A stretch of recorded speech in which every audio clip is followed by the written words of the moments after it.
Okay, so here we're going to be looking at minimum, maximum, sum, and average in Excel. A really important thing we're going to see is understanding a range and not just referring to a single cell, but being able to refer to a range of cells. That's a key theme here. Honestly, what I use Excel the most for is for calculating grades. So I have student, let's say student, and then we'll just say lab 1, lab 2.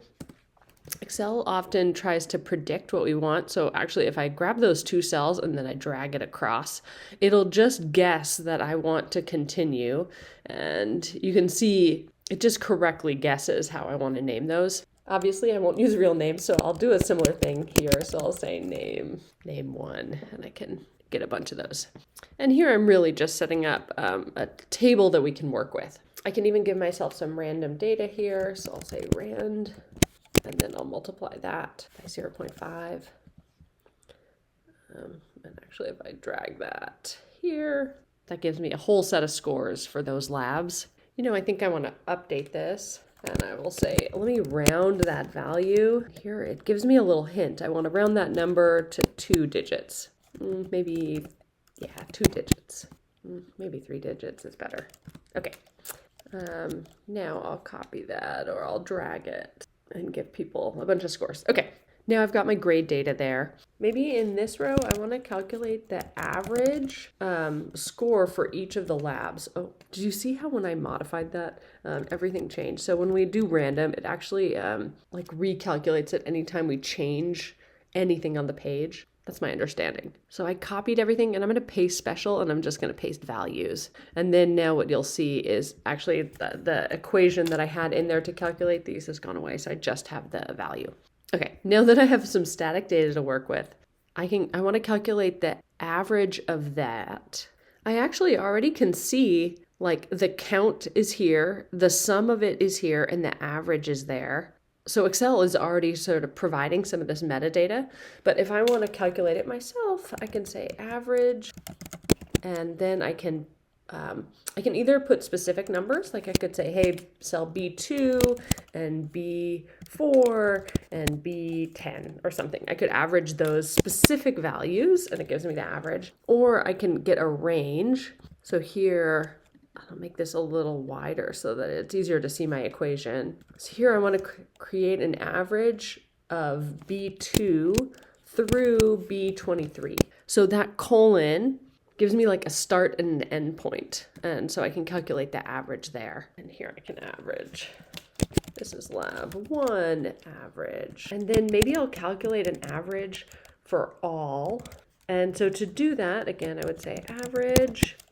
And then I want to go from B2, and I want to include literally every homework or every lab assignment. And so I'm going to go all the way through M23.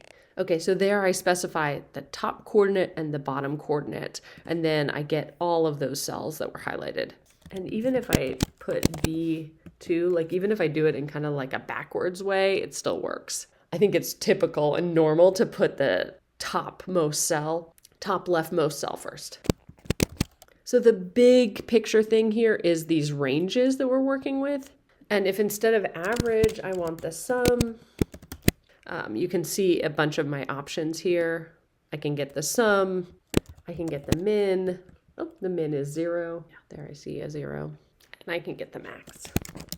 Okay, again, so we're looking at these specific functions, minimum, maximum, sum, and average. But honestly, the key idea here is the idea of these ranges that we can work with and how do we express those ranges. One more thing I'll show you about how Excel is kind of smart is I'll make this kind of the lab average. So there is the lab average for column B.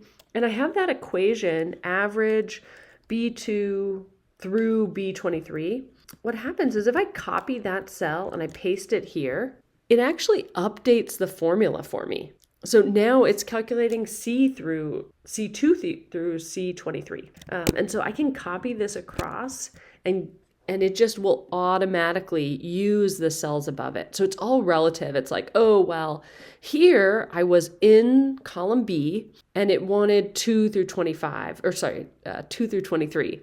So it'll do the same thing. Check it out. Try and guess what will happen if I calculate this equation, which is D2 through D23. What happens if I copy it down here? So I want you to have guessed, but what happens is you can see it shifted 1 to the right because I copied it 1 to the right. And it also shifted 2 down because I copied it 2 down. And that was a case where I like literally copied the cell and pasted it. If I really get up in the cell and I copy the actual text that's in there, and then I paste it here, it'll take the actual text. But if I just copy a cell and paste it here, it updates it. Oh, and look, this is nice. It's like, yo, I don't think you're doing what you want to do here. So here I'm looking at the column not above it. And so Excel tries to be smart and tell me like, I don't think that's what you meant. Okay, so 2 big ideas here. One is the idea of how to create ranges and use ranges in functions. And the other one is thinking about how we copy and paste a cell, how its value gets updated.